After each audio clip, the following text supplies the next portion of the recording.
Well, this is a special day in the life of our church. We have been talking for some time about being involved with a program called Connect Church. And over the last few weeks, we have shown you some videos of different ministries that have taken place across our state of ways that churches have ministered to their community. And if you remember, there has been the baking of bread, there has been teaching English as a second language, there has been several other things. And today, for our video, we decide to bring the program director to be our video today.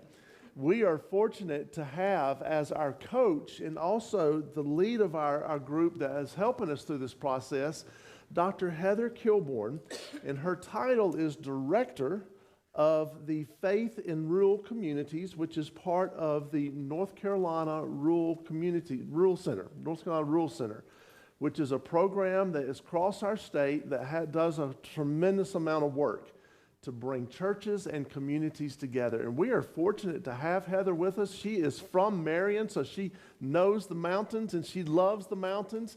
She went to Freedom High School, but we don't hold that against you. Is that right? No, we talked about that one night with the conflict between, not conflict, in a loving way, between Watauga and Freedom. But she is also served as a minister, and she's done so many different things. She's got a doctorate degree. She's a master's degree from the School of Theology at Emory University. And so we are thrilled to have Heather here with us this morning. And we've asked Heather to share with us how we got picked as a church, and then just whatever's on her heart to be here. So we are glad that you're here. Heather, come and join us. And we're going to let you hold this microphone. Oh, you got one. Never mind. She's already got one. Brittany's one step ahead of me. There you go. She usually is. Good morning. Good morning. I am delighted to be with you this morning, and thank you to everyone who has extended a hand and a hug and who have welcomed me. So it's great to be worshiping with you today. 12%. They did a recent study and looked at churches all over the state and studied what percentage of the week are they using their building. And the average came to 12%, which means that 88% of the time, these wonderful buildings like you have are not being used. And very active churches, and I would say that would be a church that has probably a daycare, they only use their building 25% of the week. So there is so much opportunity for churches to use what God has already given them to serve their community. I'm with a program called Connect Church. I'm a United Methodist minister who loved working in churches and loved leading my churches to go out into the community and to serve our neighbors, knowing that in the year 2023, it's hard to get people to walk through on Sunday morning, but if you go out to them on Monday nights and Wednesday afternoons, people are still hungry to hear the gospel. And so I'm able to take that message across the state through Connect Church. What is Connect Church? Mitch gave you a really good introduction to it. We've been around for 5 years. We've served 50 churches, going all the way from as far west as Murphy and going as far east as the Outer Banks, and lots of churches in between. We work with churches mainly United Methodist.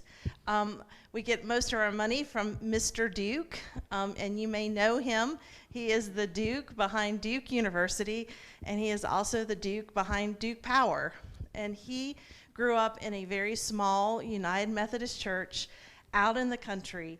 And so when he passed away and he was giving his inheritance, he said, I want to support rural United Methodist churches because that's where I found Jesus, and I want that message to continue. So we mainly work with United Methodist churches. So you may be wondering, what am I doing here, right? So we do work with other churches, and at less than 10% of churches that apply to our program that are not United Methodist get into the Connect Church. And my colleague Darren rode up the mountain and met with some of your folks, and he came back and he said, we have to work with this church. And that's why you guys are able to participate in our program. And we saw in this church so much potential. and the leadership to take that potential into the community. So we help churches discover their call and how to work with their community. And I'll show you a slide here of how we envision that. We envision that each church, no matter what its size, has gifts that God has given that church. And those gifts come in the form of people, those gifts come in the form of buildings, and those gifts come in the form of ministries. Also, outside the church in the community, there are a lot of community needs, a lot of people in pain, a lot of people suffering, a lot of people who need help. And so we believe that in every church there is an overlap where your gifts overlap with a community need, and that is the unique point where God is calling you, uniquely calling you, to serve Boone and Watauga County. And so that is what we're working on through the Connect Church program, is to find that point where there's an overlap.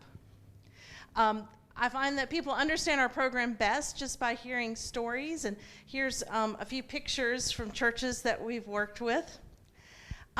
We worked with one church that had a nice facility that could be used to serve children, and they started thinking about, well, what can we do to serve children?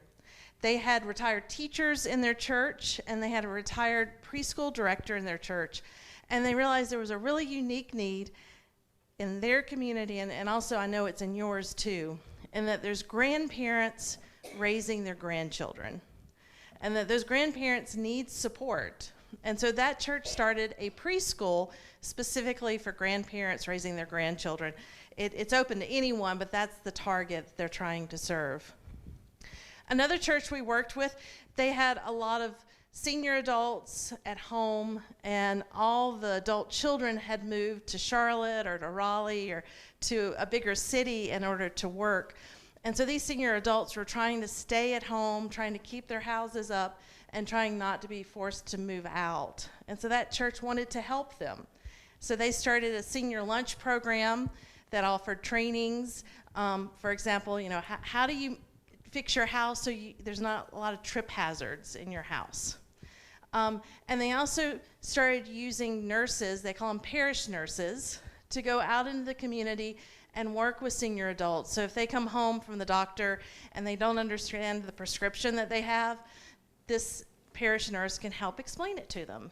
And the church could then surround people and help them stay in their homes as long as possible, and so that they did not have to move, and that was their priority. Another church was in a community that was about half white and half African American, and they wanted to build community between the different races. And they did something very simple and also very profound, and that they started having a community dinner and had everyone tell stories. So basic, but so transformational. And so you had older adults in this community who were forced to go to a segregated school, talking about what their life was like growing up in a segregated school, and other adults who grew up in the community who went to the white school and had never heard these stories. And so it brought the community together around stories, and that's what that church is focusing on. We have a map here just to show you where we're serving, and each dot is a church that we serve now, and then the stars are the churches we're serving now, and the dots are the churches that we've served in the past. So we're covering the state, and we believe that we're working with God to help churches dream big dreams and to reach out to the community. And everything we do, and what I believe, meeting you, I know this is true, that everything you need, God has already given you, and that God has a calling for this church, and God has already equipped you for that calling. And so I, for one, am very excited to watch that develop. So thank you so much for allowing me to be with you today, and I look forward to meeting all of you.